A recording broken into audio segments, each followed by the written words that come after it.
Welcome to our course about heat stress.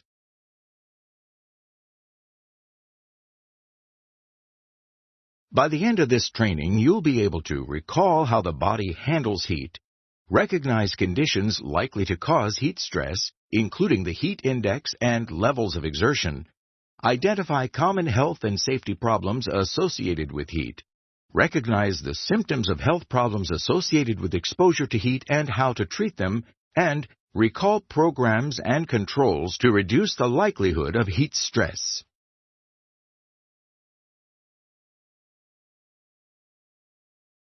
If you are taking this course, you are exposed to heat at work. You may work outdoors in hot weather or indoors in areas that are hot. Heat can cause injuries and illnesses. Your employer is responsible for making sure you are safe at work. While eliminating sources of heat may be beyond their control, there are ways to reduce its effects. You are taking this course so that you are aware of the potential health and safety issues related to heat and how your employer will help you prevent and treat them.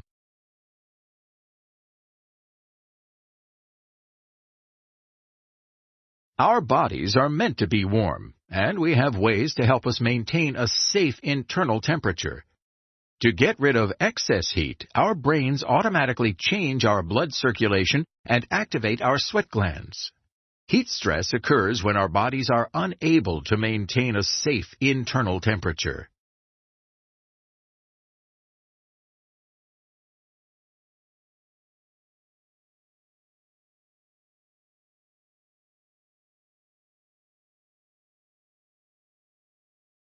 To lower our internal body temperature, the heart begins to pump more blood. Our blood vessels expand to accommodate the increased flow, and the microscopic blood vessels that thread through the upper layers of our skin, called capillaries, begin to fill with blood. There, the blood radiates heat to get it out of our bodies and into the cooler environment around us. This is why our skin is warm or hot to the touch.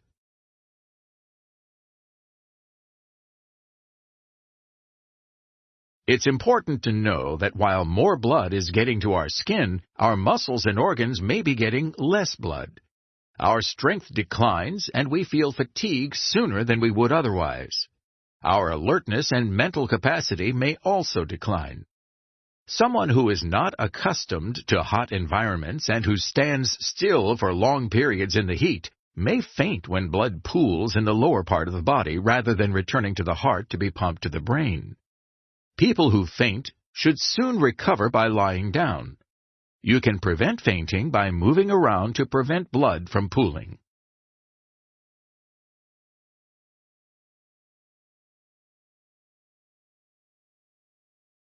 If the heat we lose from increased blood circulation is not enough to get our temperatures back to normal, our brains continue to sense overheating and signal our sweat glands to start working. They shed sweat on our skin. As sweat evaporates, the liquid turns into vapor. As part of that process, evaporation sends heat away from our bodies.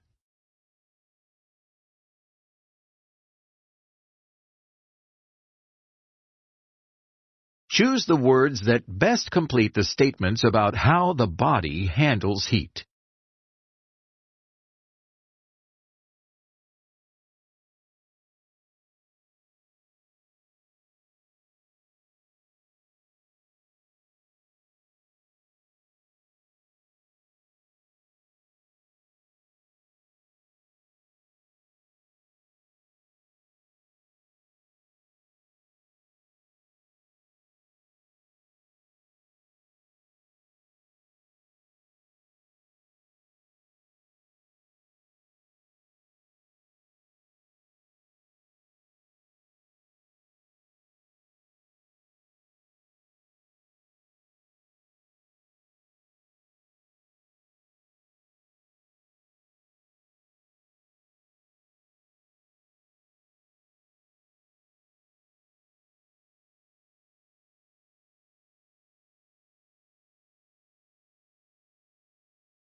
Remember that heat stress occurs when our bodies are unable to maintain a safe internal temperature.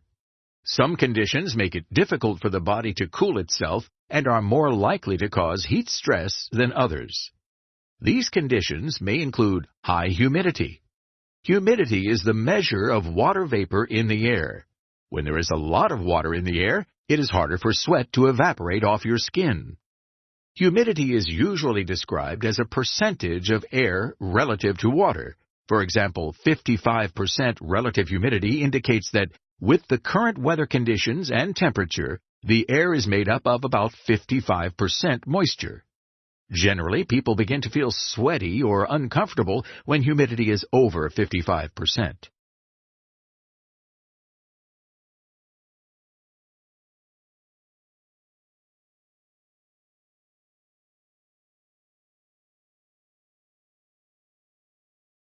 Another condition that makes it hard to cool off is radiant heat, or the heat that things around us give off. For instance, if you're working near fire or an oven, or are standing and working on hot pavement, your body is constantly exposed to heat from those sources. Direct sunlight is another condition that can cause heat stress because you don't have protection from the radiant heat of the sun like you would when the sky is overcast or when you're in a shaded area. Motion in the air, for example from breezes, wind, and fans, can move heat away from heat sources and your body. They can also help combat humidity and help your sweat evaporate. When the air that is around you is still, it is harder for your body to cool down.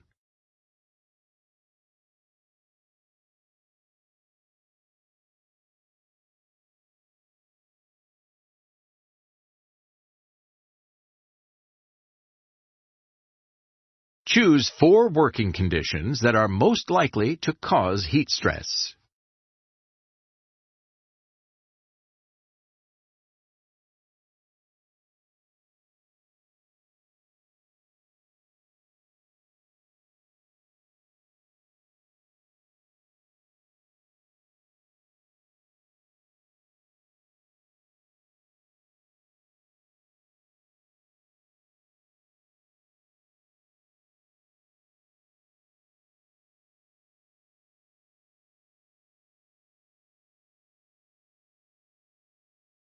The heat index is a measure of the level of discomfort the average person can expect due to the temperature and humidity of the air. For example, when it's 92 degrees Fahrenheit or 33 degrees Celsius and the relative humidity is 70%, the heat index indicates that sunstroke, muscle cramps, and heat exhaustion are likely, and that heat stroke is possible when people have prolonged exposure or are performing physical activities. Select the link to open a PDF of the heat index.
It's 98 degrees Fahrenheit or 37 degrees Celsius outside, and the relative humidity is 70%. What is the category of danger according to the heat index? If you closed it, select the link to open the PDF of the heat index so that you may answer the question.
Exertion is another factor that can increase the likelihood of heat stress. Your body produces sweat to reduce its heat. The more you sweat, the more water your body loses. That means that the greater the heat index and the more you exert yourself, the more water you need to drink to replace what you lose from sweating. There are 3 levels of exertion: light, moderate, and heavy.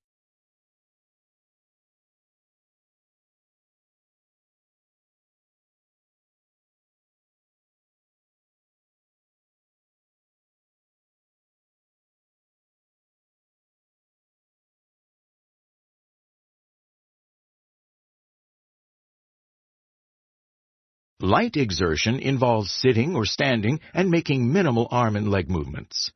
Examples include operating equipment, inspecting work, walking on flat, level ground, and traveling in a vehicle or other transportation method.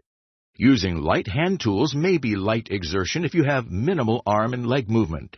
If you move more, the exertion level may be greater. For light exertion, you should drink at least half a quart or half a liter to 1 quart or 1 liter of water per hour, depending on the heat index.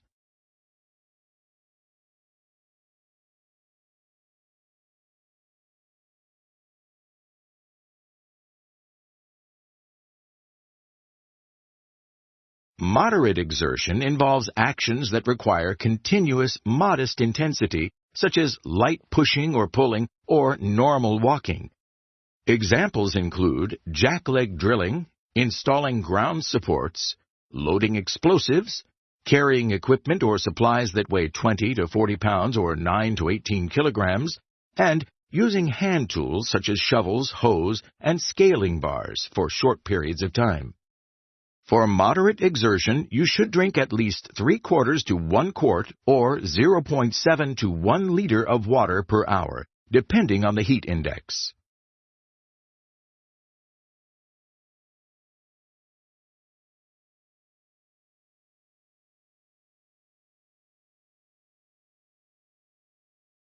Heavy exertion involves intense upper body work, such as when you're carrying loads or sawing. Examples include climbing, carrying equipment or supplies that weigh 40 pounds or 18 kilograms or more, installing utilities, and using hand tools for extended periods of time. For any heavy exertion, regardless of the heat index, you should drink at least 1 quart or 1 liter of water per hour. You and a coworker are manually lifting a box that weighs 100 pounds or 45 kilograms. The heat index category based on current conditions is caution. What is the minimum amount of fluid you should drink per hour? If you closed it, select the link to open the PDF of the heat index so that you may answer the question.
Some of the health effects associated with heat are sunburn, heat rash, heat cramps, heat exhaustion, heat stroke, and organ damage or failure. You must be mindful of sun exposure whether you spend all day outdoors or just part of it. The sun's ultraviolet or UV rays are strongest in the late morning and the afternoon, but you can still burn at other times, even on cloudy days. While skin type affects the degree to which some people burn, everybody, regardless of skin color, is subject to potential adverse effects of overexposure and must take measures to protect themselves, including applying sunscreen. Too much sun exposure can lead to skin cancer. Certain medical conditions, such as a history of skin cancer, and medications and supplements may make people more sensitive to sun damage. Read the labels on everything you take and consult a doctor if you have questions or concerns. Which two statements about sunburn are true?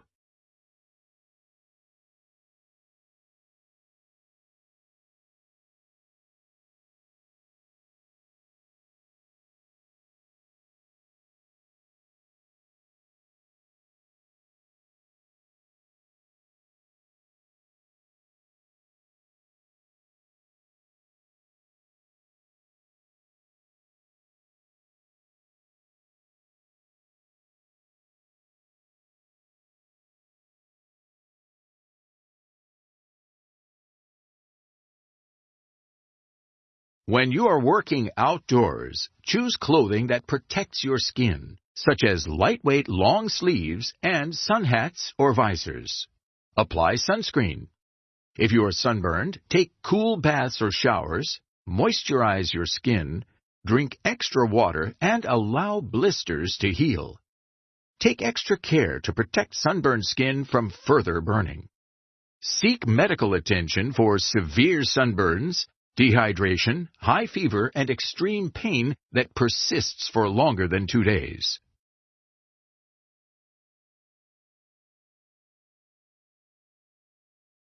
Heat rash, also known as prickly heat, happens when sweat stays on the skin instead of evaporating. The sweat ducts become clogged and a skin rash soon appears. Heat rash symptoms may include blisters and itchy or irritated skin. When heat rash is extensive or when it is complicated by infection, people may become uncomfortable and be distracted from their work. If you keep your skin cool and let it air dry, heat rash should clear up in a few days.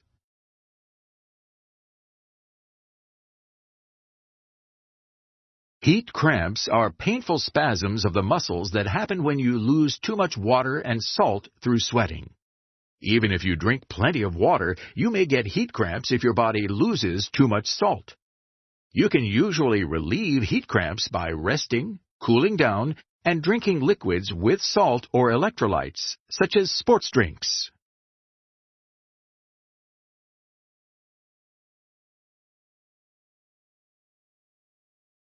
When you are exposed to more heat, either over a longer time or at higher temperatures, you may experience heat exhaustion.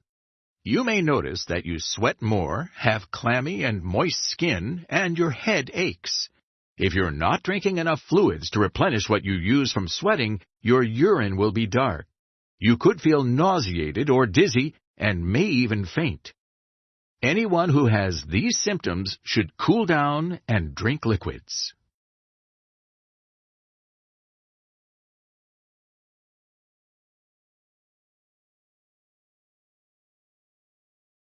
Your coworker is sweating and complains that they feel very weak, dizzy, and nauseated. Their skin is clammy and moist, and their temperature is slightly elevated. What is your coworker experiencing?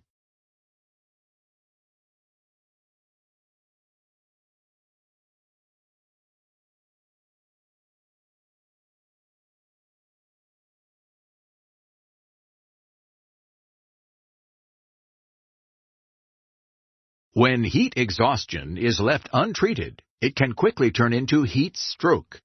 The body is unable to cool itself down and quickly reaches a crisis stage.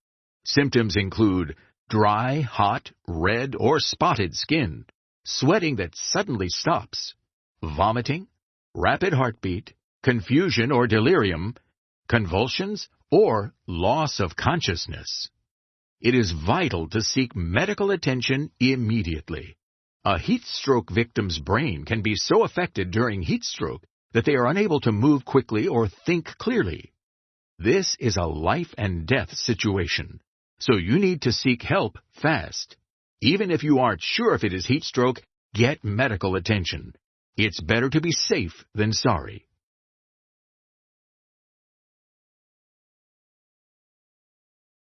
A victim of heat stroke requires immediate hospitalization, but you should also administer first aid right away.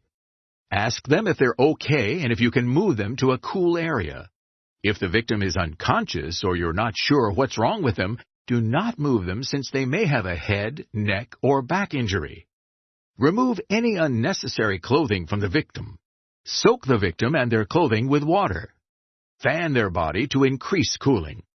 Do not give the victim aspirin or acetaminophen.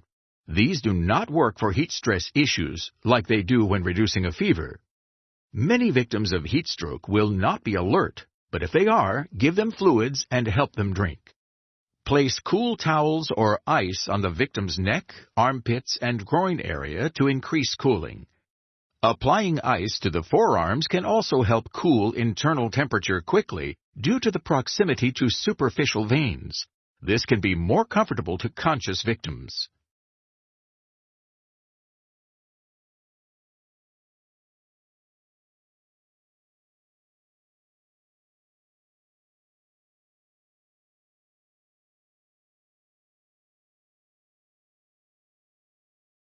You're working outside on a hot day. You take a break and then head back to your work area. On your way, you see someone lying on the ground. There's vomit nearby, and their skin is dry and spotted as if they were overheated. What should you do?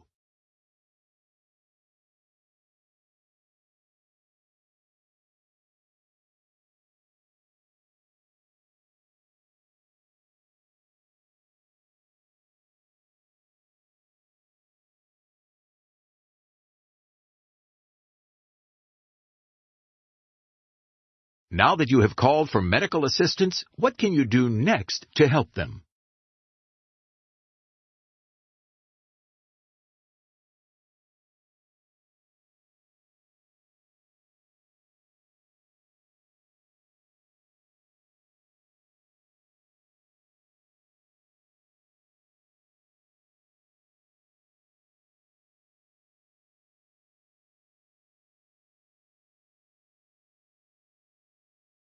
Once you move the victim out of the heat, how can you help them cool down even more?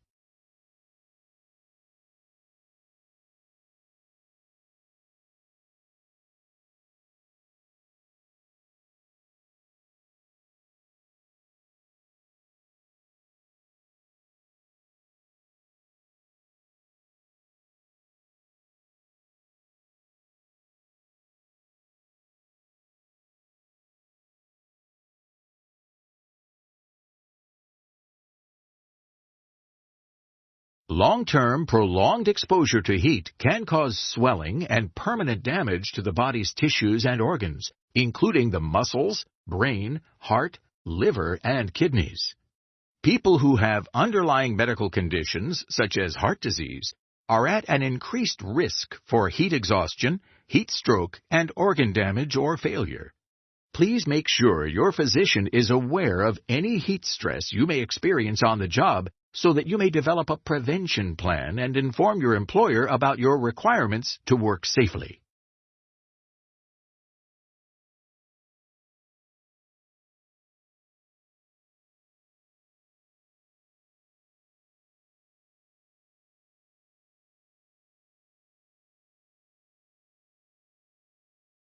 Safety is another heat stress concern. Sweat can cause people's hands to slip from tools. Sweat may pool on floors and cause people to slip. Heat may make people dizzy or cause their safety glasses to fog up. Working in a hot environment lowers mental alertness and physical performance. Increased body temperature and physical discomfort promote irritability, anger, rushing, and other states that may cause people to overlook safety procedures or to divert their attention from hazardous tasks. Be aware of how heat affects safety so that you can stay safe and watch out for your coworkers in hot environments. There are many things you and your employer can do to prevent heat stress from causing accidents and illnesses. To avoid heat stress, your employer uses a concept that we call the hierarchy of controls. The hierarchy lists the controls or measures they take to keep you safe, starting with the most effective and ending with supplemental controls that protect you when the others aren't enough to remove the risk. Your employer may have several of these controls in your workplace. Use all the controls that your employer requires as directed.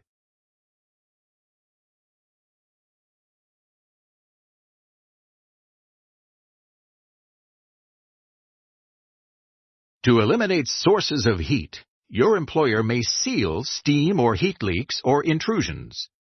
Substitution may involve using alternative processes that produce less heat. For example, instead of asking you to perform welding, your employer may ask you to use clamps, manual hydraulic shears, mechanical pipe cutters, or compressed air fasteners. Substitution may also involve using equipment to perform manual tasks, such as lifting or material handling. Using equipment reduces the strain on the body so that it can focus on cooling. There are a variety of engineering controls your employer may provide to help you minimize exposure to heat. Air conditioning in equipment cabs, vehicles, and break rooms can help people become and stay cool. Your employer may erect canopies, tents, or umbrellas over your work area to block the sun. Some employers may provide fans or blowers in areas where they can blow heat away. Note that fans and blowers don't help as much as they could if the heat doesn't have a way to escape the area. Other tools your employer may provide include misters and cooled seats or benches that you can use to cool down. In hot indoor areas, your employer may install controls like insulation, windows you can open, or ventilation to help you block or remove heat and increase airflow. For example, improving the insulation on a furnace wall can reduce its surface temperature and the temperature of the area around it. Venting hot, moist air out of a laundry facility can help people regulate heat. As part of administrative controls, your employer should have a written program that explains how to prevent heat stress and respond to emergencies. Employees should know the location of these written policies. The program should describe how to evaluate heat stress conditions, assess heat stress risks, define acceptable and unacceptable conditions for work, and explain how to achieve acceptable work conditions. The program should include guidance for supervisors on how to determine a heat index and adjust plans based on it and weather data such as heat advisories and alerts. All workers should monitor weather reports and plan accordingly. For example, if there is a heat advisory in your area and you usually walk to work or ride a bike, consider carpooling in an air-conditioned vehicle instead to reduce your exposure to heat before you even get to work. Some examples of administrative controls for heat stress are to give people permission to move their work to a shaded area, to schedule shifts that limit how long each person is exposed to heat stress, to schedule work for cooler times of day, such as early morning or late afternoon, or to require workers to take breaks at regular intervals to cool down, rest, and hydrate. The duration of the rest breaks should increase as heat stress rises. Employers may monitor workers by setting up stations where workers can be evaluated by medical professionals. These professionals may check their core body temperatures, blood pressure, and other vital conditions. Employers may also require people to work in pairs or groups so that no one is in the heat alone and people can monitor and help each other.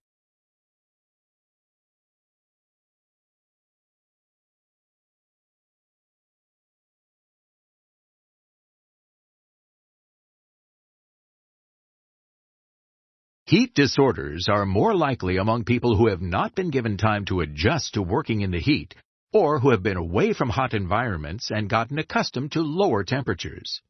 It takes about 4 to 14 days for our bodies to adjust to heat. If possible, you should increase your exposure to heat gradually over this time. Your employer can help by scheduling shorter shifts for newly hired workers and unacclimatized existing workers. They may gradually increase shift lengths over the first 1 or 2 weeks. Heat stress is likely when temperatures average 10 degrees Fahrenheit hotter than the previous 5-day period, or 5 degrees hotter in Celsius.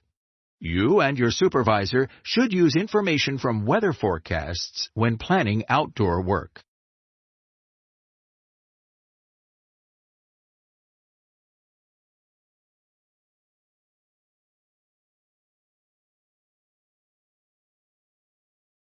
Is the temperature increase over this week enough that you should worry about heat stress for people who aren't acclimatized?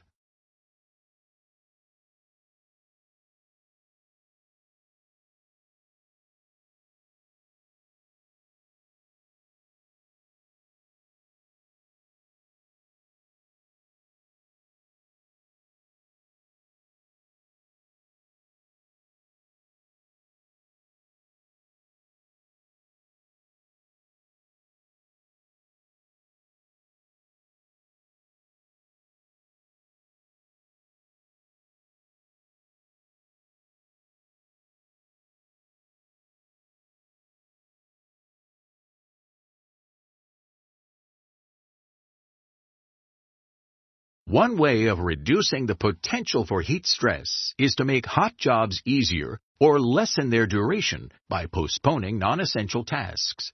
For instance, instead of performing an outdoor task in the heat of the afternoon, delay it to early the next morning. It's also important to take adequate rest time. Rest periods can be productive times when you perform light work, attend meetings or training, or complete paperwork, all while cooling down. Do not lengthen your work period so that you can take a long break. Instead, take short but frequent work-rest cycles to get the greatest benefit. Take advantage of shade, ventilation, and heat shields to reduce the heat around you. For example, some equipment or areas may have an air-conditioned booth from which you can operate.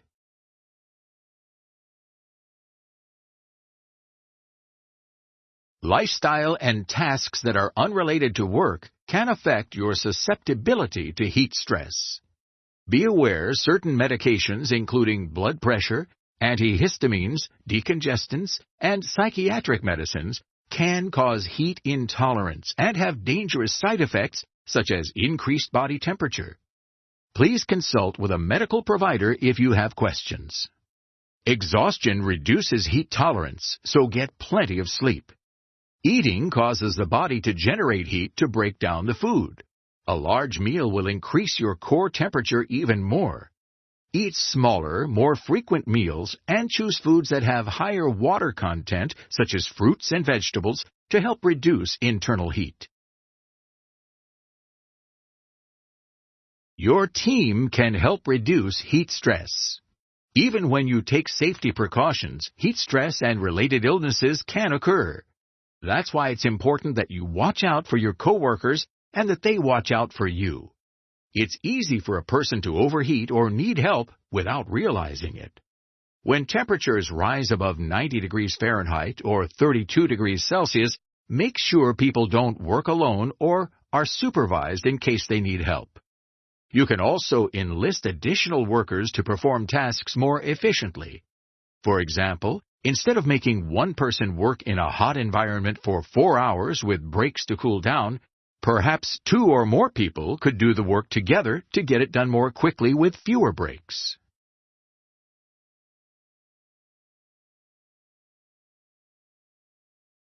When work happens at or above 80 degrees Fahrenheit or 27 degrees Celsius, your employer may provide a rest area where you can pause work to cool down. When you work outdoors, these areas may be under trees or temporary shelters. It's important to let your supervisor know if you need a break outside of scheduled rests. Do not return to work until you feel sufficiently cooled and confident that you can work safely. Your health and safety are more important than anything else. If you are a supervisor or employer, select the link to learn more about how to create an adequate rest area for your employees.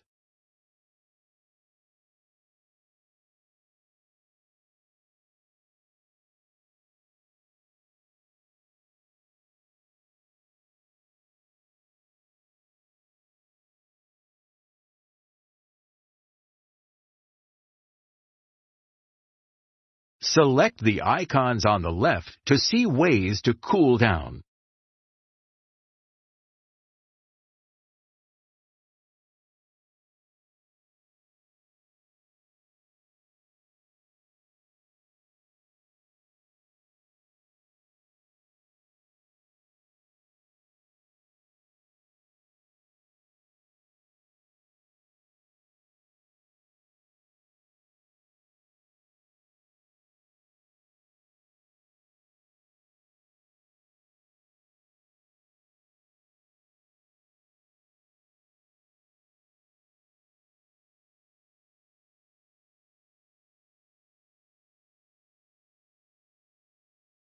Wear the PPE that your employer requires based on their risk assessment. This may include insulated suits, heat-reflecting clothing, infrared-reflecting face shields, cooling neck wraps, cooling packs or inserts that go inside liners or pockets, and cooling vests attached to a cool, external source of compressed air. Be aware that some types of PPE, such as respirators, impermeable clothing, and head coverings, can increase the risk of heat-related illness. Non-breathable suits and PPE may increase a worker's temperature by 20 degrees Fahrenheit or 9 degrees Celsius.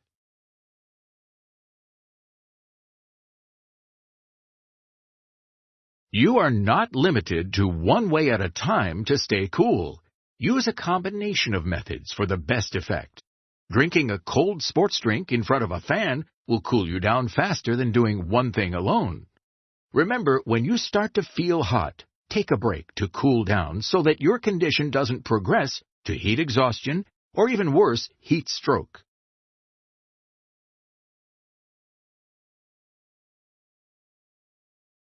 You should now be able to recall how the body handles heat. Recognize conditions likely to cause heat stress, including the heat index and levels of exertion. Identify common health and safety problems associated with heat. Recognize the symptoms of health problems associated with exposure to heat and how to treat them. And recall programs and controls to reduce the likelihood of heat stress. Select the link to download a printable poster about heat stress.